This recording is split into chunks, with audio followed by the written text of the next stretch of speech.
Welcome to my take on an unconventional twist to a classic dessert, vegan tiramisu. This version ditches the usual ladyfingers and eggs for something plant-based and just as delicious. First, make the creamy layer. We're going with vegan mascarpone made with soaked cashews and the hardened top part of a can of coconut cream. The final tiramisu will not taste like coconut. Mix all the mascarpone ingredients in the blender until smooth. Then transfer to a bowl and mix in the whipped topping. Refrigerate for a couple of hours. Instead of traditional ladyfingers, I'm using vegan cookies.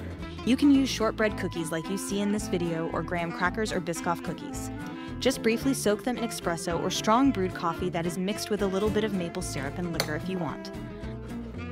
A gentle dip of 5 to 10 seconds keeps the cookies from turning to mush. Layer those coffee-soaked cookies, spread on that creamy vegan mascarpone, and repeat. It's super simple, no fancy techniques needed.